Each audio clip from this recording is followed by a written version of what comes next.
Hello friends, मी परीची mamma. तर चला आपण आज बघू मेथीची भाजी कशी बनवायची माझ्या पद्धतीने.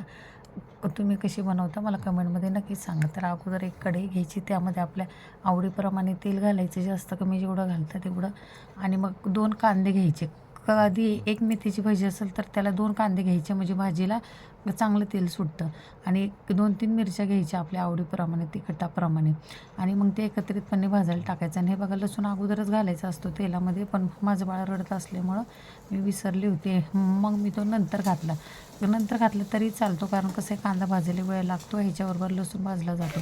मग चवीप्रमाणे मीठ घालायचं लगेच कांद्यामध्ये, म्हणजे कांदा लवकर भाजला जातो. मग मुगाची डाळ घेतली, तिला स्वच्छ धुवून घेतली आणि ती पण कांद्यामध्ये घातली.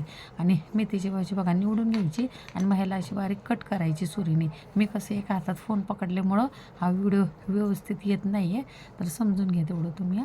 आणि मग मेथीची भाजी कापून घ्यायची बारीक आणि ती कढईमध्ये घालायची आणि एकत्रितपणे अशी हे करायची, मिक्स करून घ्यायची, म्हणजे हलवून घ्यायची. आणि मग काय करायचं, सगळं मिक्स केल्यावर हलवून घेतल्यावर मग झाकण ठेवायचं त्याच्यावर आणि गॅस बारीक ठेवायचं तेव्हा. आणि 2 ते 3 मिनटं झाकण ठेवायचं, भाजी लगेच शिजते. 2-3 मिनटाच्या वर झाकण ठेवलं, भाजी झाकली तर भाजी पांढरी होण्याची शक्यता असते. मग लगेच झाकण काढून घ्यायचं आणि गॅस मग फुल सोडायचा.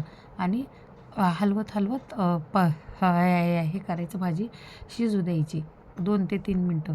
लगेच 2 ते 3 मिनटातच भाजी तयार होते. तर कशी वाटली भाजी मला नक्की सांगा. Thank you friends.